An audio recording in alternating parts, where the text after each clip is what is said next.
Have you ever wondered, late at night when the world is quiet, if you are really as good as you think you are? Are you sure that, given the right circumstances, you wouldn't become someone you despise, a monster hiding in the shadows of your own mind? Imagine this: you're standing on the edge of a dark abyss, your feet teetering on the brink. One wrong step, one tiny push, and you fall, tumbling down into a world where the rules of morality, decency, and kindness don't apply.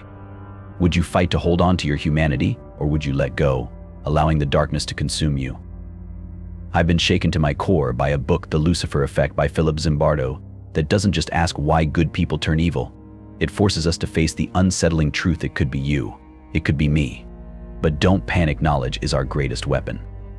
So grab a seat, brace yourself, and let's dive into this dark labyrinth together. The fragile illusion of being a good person. Let's start by unraveling a comforting myth: the idea that being a good person is a fixed state of being, a permanent trait, like the color of your eyes or the shape of your face. How many of you have ever thought, "I'm a good person. I would never do something terrible"? Maybe you donate to charity, help your friends when they're in need, or volunteer at the local soup kitchen. These actions, no doubt, define a part of who you are. But are they the whole story? Philip Zimbardo, the psychologist whose work forms the backbone of our exploration today, challenges us to see beyond the masks we wear. He tells us that evil isn't some distant, malevolent force. No, it's a slippery slope that we can all find ourselves on, often without even realizing it. Let's take the example of Ivan Chip Frederick, a man who grew up in a small town in Virginia, attended church regularly, and served as a volunteer firefighter. Chip wasn't born a monster. He was an average American, a man who, by all accounts, loved his family and lived by the rules. But something changed when he found himself at Abu Ghraib, the notorious prison in Iraq. In an environment where abuse was normalized, where orders came down from above, and where the line between right and wrong blurred, Chip became someone he didn't recognize. He was caught on camera, laughing as he forced naked prisoners into humiliating poses, threatening them with attack dogs and inflicting pain without mercy. If Chip, the all-American boy next door, could become a monster, what does that say about the rest of us? The unsettling truth is that the line between good and evil isn't as solid as we'd like to believe. In fact, it's more like a thin, fragile membrane that can be pierced by a combination of circumstances, stress, and the influence of others. You might think that your personality, your sense of self, is unchanging, that who you are today is who you'll always be. But Zimbardo introduces us to the concept of the situational approach, a perspective that's both liberating and terrifying. Who you are isn't fixed, it's malleable, shifting and bending with the environment around you. The insidious power of situational forces. Imagine yourself in a completely different scenario. You're participating in a psychological experiment, one where you're asked to play the role of a teacher. Your task is simple: administer a series of increasingly severe electric shocks to a learner. Every time they answer a question incorrectly, the shocks start mild, like a static shock you'd get from touching a doorknob. But as the learner continues to make mistakes, you increase the voltage. The learner begins to scream, to beg for mercy, but the scientist in the lab coat next to you insists you continue. "The experiment requires that you go on," he says. This isn't a nightmare, it's a real experiment conducted by Stanley Milgram in the 1960s. Milgram wanted to understand how ordinary people could commit atrocities, like those seen during the Holocaust. Astonishingly, about 65% of participants, everyday people like you and me, continued to administer shocks, right up to the maximum 450 volts, even when they believed they were causing severe harm. They didn't do it because they were evil, they did it because they were following orders, because the situation made it seem acceptable. This is the dark power of situational forces. When you're in an environment where certain behaviors are encouraged, where authority figures insist on compliance, and where responsibility is diffused, you might find yourself doing things you'd never imagine. It's easy to sit comfortably in your chair, listening to this, and think, "I would never do that," but the truth is, unless you've been in that situation, you really don't know. The right conditions can turn anyone into a perpetrator of harm. The Stanford prison experiment: when good men turn cruel.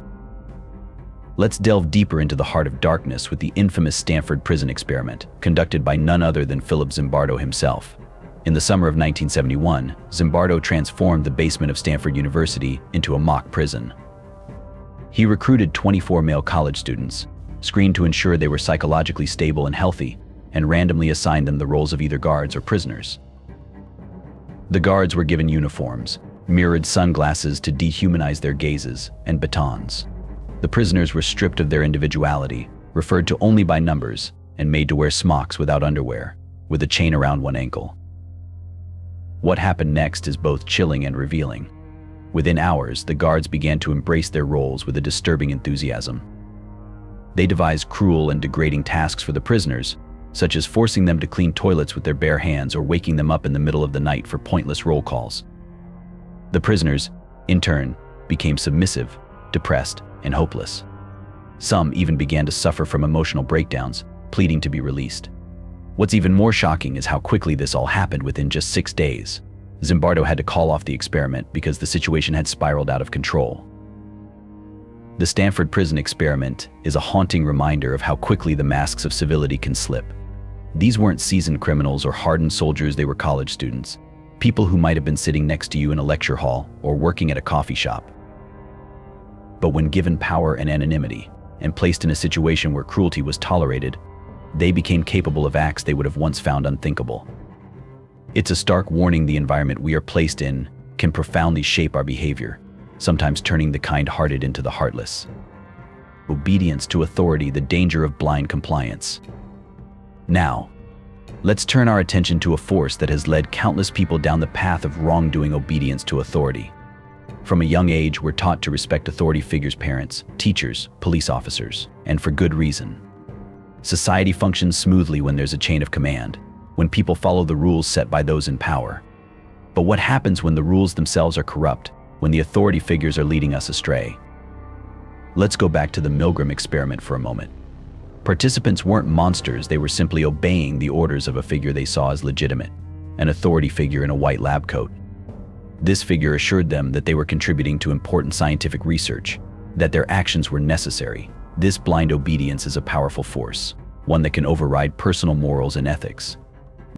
We see this kind of obedience everywhere, from the workplace to the military. Soldiers following orders, even when those orders lead to the massacre of innocent civilians. Employees going along with unethical practices because their boss insists it's for the good of the company. The dangers of blind obedience are real and present, lurking in every corner of our lives. Consider the tragic events of the Jonestown Massacre in 1978.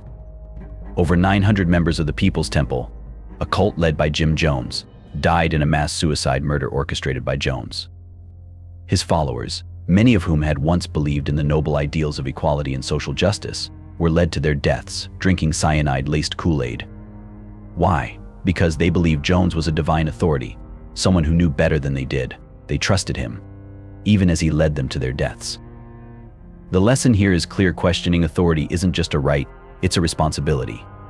When we hand over our autonomy to someone else, we risk losing our moral compass. We must learn to recognize when authority is being abused and have the courage to stand up and say no. Deindividuation, the comfort of losing yourself. Let's explore another concept that makes it easier for good people to do bad things: deindividuation, the process by which individuals lose their sense of personal identity and responsibility when they're part of a group.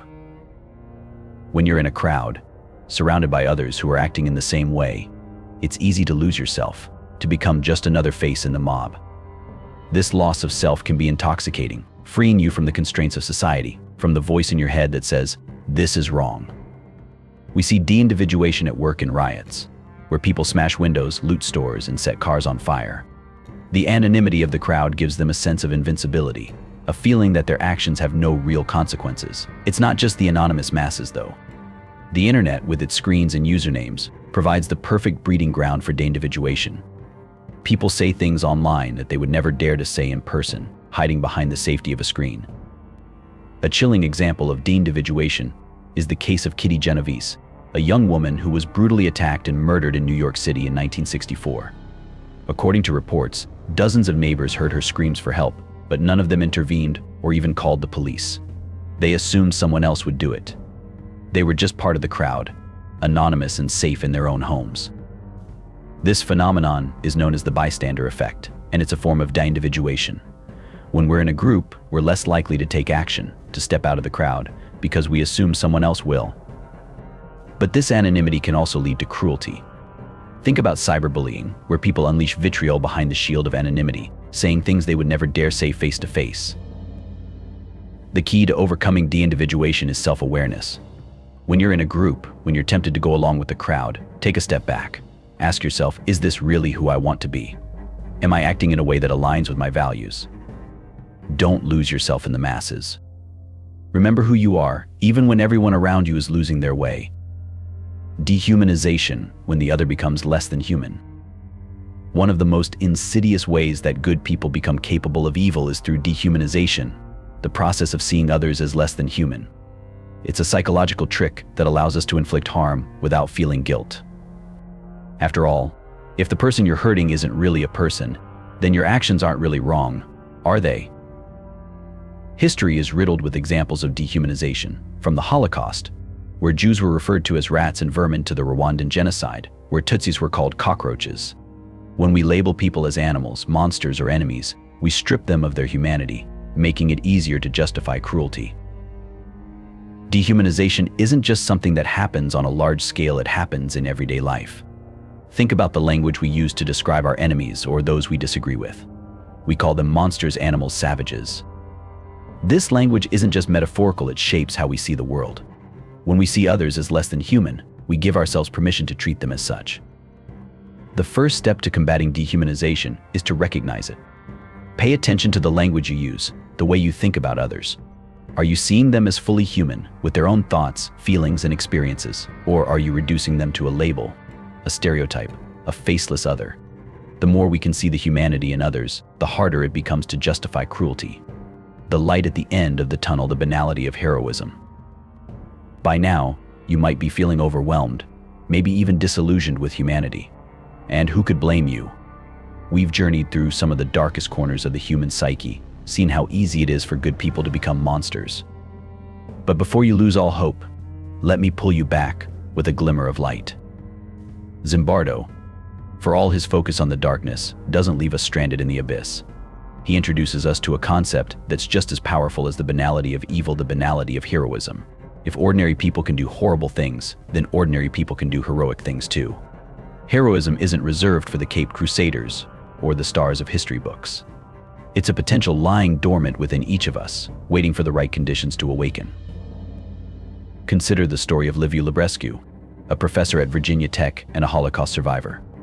On April 16, 2007, when a gunman began shooting in his building, Librescu blocked his classroom door, holding it shut while his students escaped through the windows.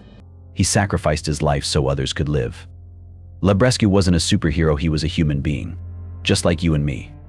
His heroism was born from a choice, a decision to put others before himself. Heroism, like evil, can be contagious. It's about setting an example, showing that standing up for what's right isn't just possible, it's necessary. The next time you're faced with a choice, whether big or small, remember that you have the power to decide. Don't be a passive participant in your own life. Challenge authority when it veers off course. Accept responsibility for your actions. Recognize the humanity in others, even when it's easier to look away. Conclusion: the choice is yours, always has been, always will be. So here we are, back at the beginning. How close are you to becoming a monster? Closer than you'd like to admit. But don't let that paralyze you. Knowledge is power, and now you're armed with the understanding that your environment shapes you, but it doesn't define you. Zimbardo's The Lucifer Effect is a haunting reminder that the capacity for evil resides in us all, but so does the capacity for good. The only thing separating the monster from the hero is a choice. A moment of decision. When that moment comes, and it will come, what will you choose? Will you follow the crowd, obey orders without question, dehumanize others to justify your actions? Or will you stand up, speak out, and make the choice to be a hero? The choice is yours, always has been, always will be. Choose wisely.